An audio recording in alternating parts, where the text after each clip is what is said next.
I never lied to my fiancé. I just never corrected him. That's the part people don't understand.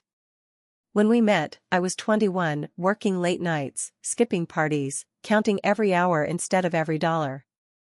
I didn't dress like someone with money. I didn't talk like someone important. I learned early that peace comes from being invisible, and love feels safer when no one is impressed by you. He thought I was just a simple girl trying to survive. And I let him believe that. Every month, when my salary landed in my account, $37,000, I stared at the numbers in silence. Not with pride, but with exhaustion. That money came from years of saying no. From choosing ambition over comfort. From being the girl who stayed in while others went out. I lived in a modest apartment, drove an old car, and wore clothes that didn't ask questions. He never asked either. When we moved in together, I split bills evenly. When he complained about money, I listened. When he talked about people who marry for money, I nodded. Somewhere along the way, my silence became his assumption that I needed him more than he needed me. And I loved him anyway. I loved the way he laughed without restraint. The way he touched my hand when crossing the street. The way he promised a future that sounded warm and safe. When he proposed, I cried, not because of the ring, but because I believed I was chosen for who I was, not what I had. I thought love had finally found me. His parents were the last wall between us. He spoke of them carefully, always emphasizing how traditional they were. He warned me his mother could be sharp, his father distant. But he assured me, with that confident smile, that they would come around once they saw how good I was. Then came the invitation. Dinner with my parents this Friday, he said casually, like it meant nothing. Don't worry. Just be yourself. I smiled. But something inside me tightened. I stood in front of my closet that night, touching fabric that told two very different stories. Dresses that whispered wealth. Shoes that carried confidence. And then my usual clothes, quiet, worn, forgettable. That's when the thought came to me, clear and cold. What if I didn't reveal anything? What if I walked into that house exactly as they expected, as the poor, naive girl with nothing but love to offer? Not as a test for them.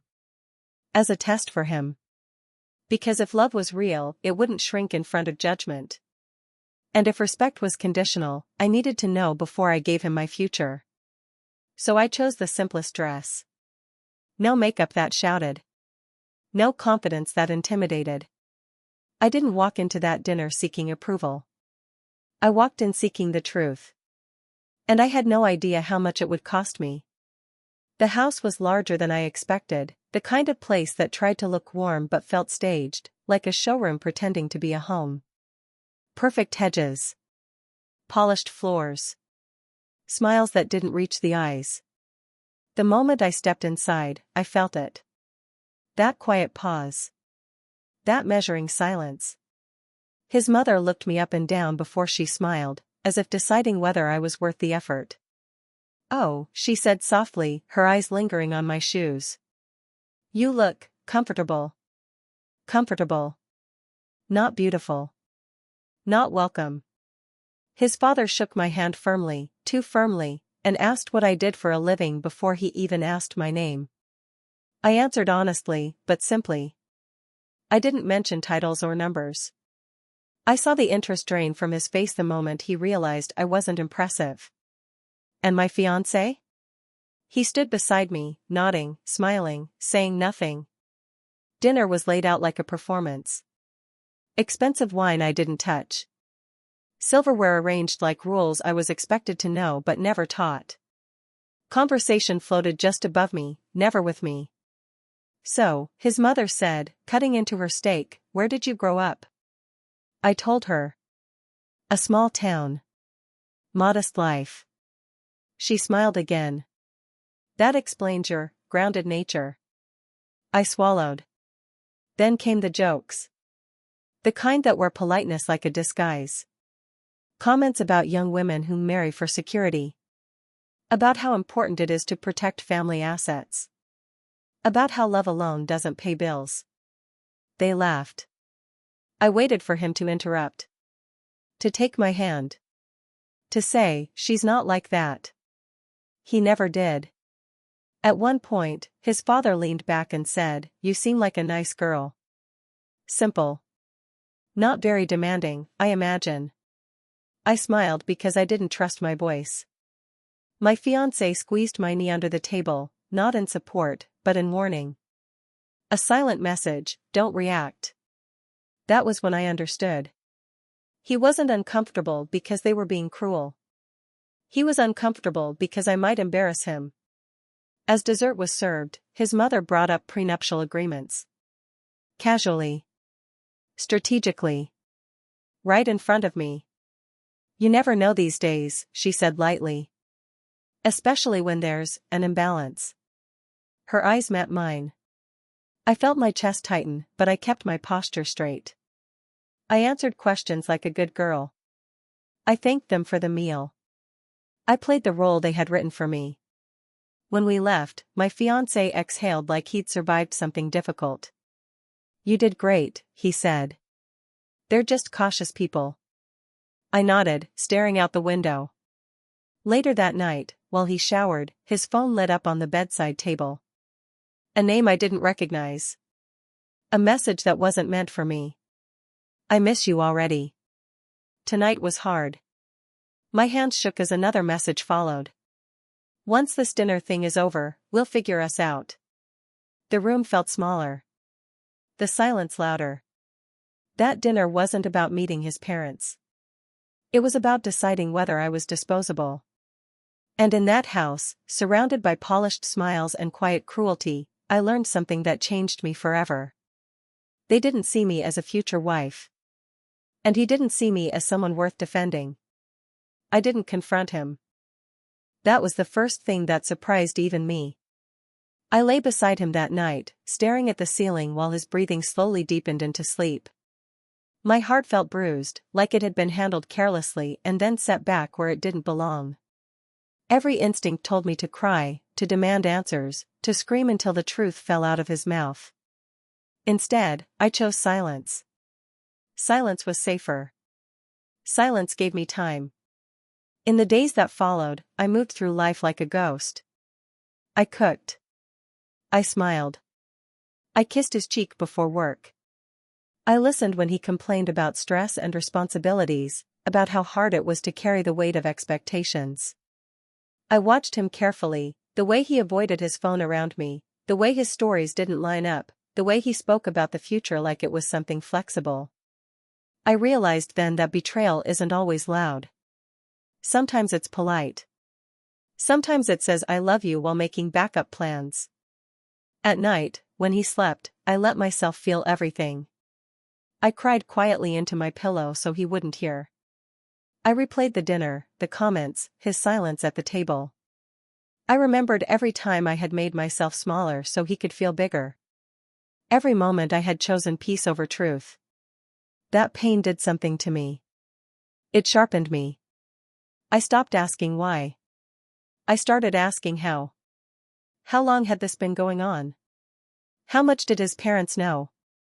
How easily had they dismissed me without knowing anything about me at all? I didn't dig through his phone.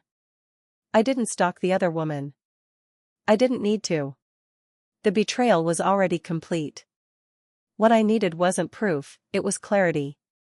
And clarity came when I looked at myself honestly. I was a woman in her 20s, financially independent, emotionally loyal, capable of building a life on her own. I had worked for every ounce of stability I had. And yet, I had allowed myself to be treated like an inconvenience because I thought love required endurance. That realization hurt more than his betrayal. So I began to plan, not revenge fueled by anger, but an ending built on truth. I reviewed contracts. I separated finances. I ensured that everything I had built remained untouched by him. I booked therapy appointments I had been postponing. I returned to the version of myself that didn't need permission to exist fully. He noticed the distance. "Are you okay?" he asked one evening. I smiled. "Just tired." That was the truth. But not the whole one. Inside me, something was changing. I was no longer the girl waiting to be chosen. I was the woman choosing herself. The fear that once kept me quiet had been replaced by calm, deliberate strength. Silence became my shield. Patience became my power. I didn't want to hurt him the way he hurt me. I wanted him to understand what he lost, without me having to say a word. And when the time came, I wouldn't raise my voice. I would simply step out of the story he thought he controlled. Because strength isn't born in chaos. It's born in the quiet moment when you decide you deserve better, and mean it. The last time I walked into his parents' house, I wasn't nervous. I was calm. He had invited me to a small family gathering, his voice careful, almost hopeful. I knew why. Things had started slipping. His parents had questions. He needed the picture to look whole again. I agreed. Not because I wanted closure, I already had that. But because truth deserves an audience. I didn't arrive in designer labels or flashy confidence. I wore a tailored dress, elegant but quiet, the kind that didn't beg for approval. I walked in with my head high, not as a guest asking to belong, but as a woman who already knew her worth. They noticed immediately. His mother's smile hesitated. His father stood a little straighter. Respect arrived late, but it arrived. During dinner, conversation turned to work. His father asked more questions this time. Real ones. Curious ones. I answered honestly. I spoke about my career. My leadership role. My investments. My income, calmly, factually, without pride or apology.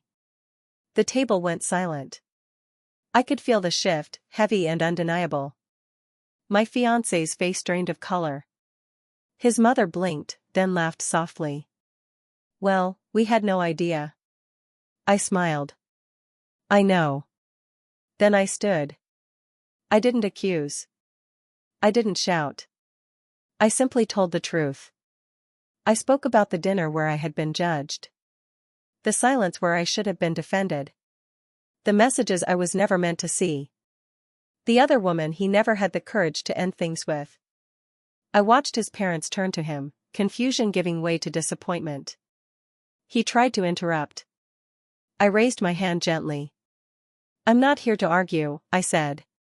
I'm here to end this with honesty. I looked at him then, really looked. The man I had loved, now shrinking under the weight of his own choices. I loved you when you thought I had nothing, I continued. And you still found a way to betray me. That tells me everything I need to know. There was no shouting.